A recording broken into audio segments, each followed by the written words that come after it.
2035년 월요일 아침, 당신은 30대 초반의 평범한 직장인입니다. 출근길 엘리베이터 문이 닫히려는 순간 같은 팀 동료 K가 급하게 올라탑니다. 그런데 귀 뒤에 작은 수술 자국이 보입니다. 당신이 묻습니다. 그게 뭐야? 아, 이거 수술 자국. 무슨 수술? 동료가 대수롭지 않다는 듯이 대답합니다. BCI. 뭐? 어제 머리에 칩 심었어. 엘리베이터 안이 조용해집니다. AI 쓸 때 좀 편하다고 해서. 그날 아침 회사에서 가장 많이 나온 말은 이거였습니다. 대체 저걸 왜 한 거야? 사람들은 동료를 둘러싸고 질문합니다. 생각도 읽히는 거 아니야? 해킹당하면 어떡해? 회사 일 좀 빨리 하려고 뇌수술까지 받은 거야? 누군가는 단호하게 말합니다. 난 돈 줘도 저런 거 안 해. 당신도 비슷하게 생각합니다. 굳이 몸에 칩까지 넣어가며 일을 더 잘해야 되나? 동료는 설명합니다. 그런 거 아니야. 내 생각을 전부 읽는 것도 아니고 그냥 AI한테 간단하게 명령 전달하는 정도야. 처음 며칠은 별거 없어 보입니다. 동료가 갑자기 천재가 된 것도 아닙니다. 그런데 몇 주가 지나자 작은 차이들이 보이기 시작합니다. 회의 중에 팀장이 묻습니다. 지난 분기 계약 조건 누가 좀 찾아볼래요? 사람들이 노트북을 열고 폴더를 찾는 동안 동료 K의 화면에는 이미 문서가 떠 있습니다.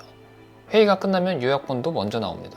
마우스를 잡는 시간, 창을 바꾸는 시간, 검색어를 입력하는 시간, AI에게 상황을 다시 설명하는 시간, 생각과 실행 사이에 있던 작은 단계들이 줄어든 것입니다. 한 번의 차이는 몇 초에 불과합니다. 그치만 그 몇 초가 하루에 수십 번씩 반복됩니다. 처음에는 5%의 차이였습니다.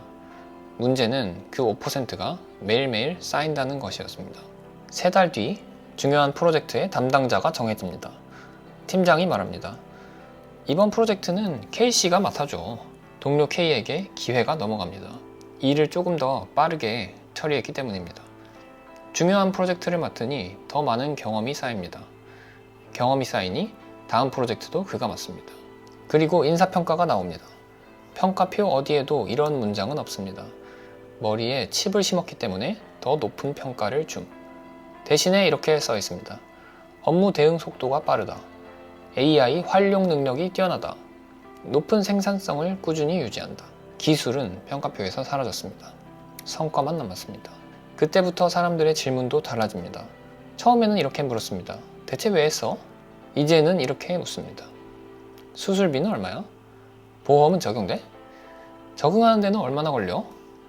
어디 병원에서 했어? 기술이 더 안전해진 것은 아닙니다. 사람들이 BCI를 완전히 이해하게 된 것도 아닙니다. 단지 자신들이 아는 누군가가 이익을 얻는 것을 보게 된 것입니다. 이상한 사람이었던 동료는 어느새 부러운 사람이 되어 있습니다. 얼마 뒤 회사 공지가 올라옵니다. 신경 인터페이스 업무 활용 프로그램 참가자 모집. 참여 여부는 전적으로 개인의 자유입니다. 회사는 강요하지 않는다고 강조합니다. 대신 참가자에게는 수술비 일부를 지원합니다. 최신 인공지능을 먼저 사용할 수 있게 해줍니다. 새로운 업무 시스템 교육과 핵심 프로젝트 참여 기회도 제공합니다. 강제는 아닙니다. 어디까지나 자율적인 프로그램입니다. 하지만 프로그램에 참여한 사람들은 최신 도구를 먼저 사용합니다. 먼저 경험을 쌓습니다. 중요한 프로젝트에 먼저 투입됩니다. 그리고 그 성과는 다시 인사평가에 반영됩니다. 회사는 누구에게도 칩을 심으라고 명령하지 않았습니다. 그저 기술을 활용하는 사람에게 기회를 제공했을 뿐입니다. 선택은 그대로 남아 있습니다. 선택하지 않을 때의 비용이 생겼을 뿐입니다. 채용 공고에도 작은 문장이 하나 추가됩니다. 신경 인터페이스 기반 업무 경험자 우대. 우리는 보통 이렇게 생각합니다. 싫으면 안 하면 되지. 하지만 한국 사회에서 경쟁을 완전히 피해가는 일은 생각보다 어렵습니다. 경쟁이 사라지는 것이 아니라 나이가 들면서 종목만 바뀌기 때문입니다. 20대에는 학벌을 비교합니다. 30대에는 직장을 비교합니다. 40대에는 연봉을 비교합니다. 50대에는 자녀를 비교합니다. 60대에는 자산을 비교합니다.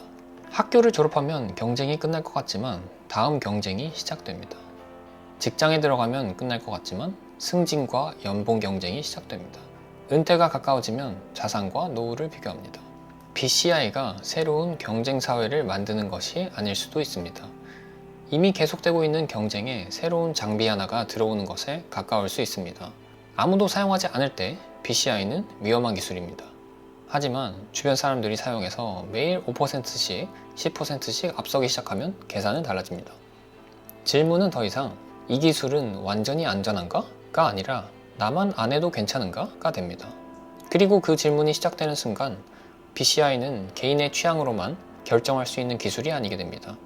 수술이 싫어도, 부작용이 불안해도, 사용하지 않았을 때 잃는 기회가 점점 커진다면 선택은 자유의 문제가 아니라 경쟁의 문제가 됩니다. 누구도 강요하지 않았습니다. 하지만 모두가 같은 방향으로 움직이기 시작하면 혼자 멈춰있는 선택은 점점 어려워집니다. 당신은 다시 그 동료 K와 엘리베이터에서 만납니다. 이번에는 그의 사원증에 새로운 직함이 적혀 있습니다. 프로젝트 팀장. 동료가 당신에게 묻습니다. 너 아직도 안 했어? 왜? 당신이 대답합니다. 아직은 좀 그래. 몸에 칩까지 넣는 거는 좀... 동료 K는 잠시 당신을 바라봅니다. 그리고 처음과 똑같이 별일 아니라는 듯이 묻습니다. 굳이? 처음에는 칩을 씹은 사람들이 자기의 선택을 설명해야 했습니다. 이제는 칩을 심지 않은 사람이 설명을 해야 됩니다. 가장 무서운 거는 칩이 아닐지도 모릅니다. 기술이 인간을 바꾸는 것이 아니라 사회가 기술을 통해 인간을 바꾸는 것일 수도 있습니다. 2035년 그때도 우리에게 칩을 심지 않을 자유가 남아있을까요?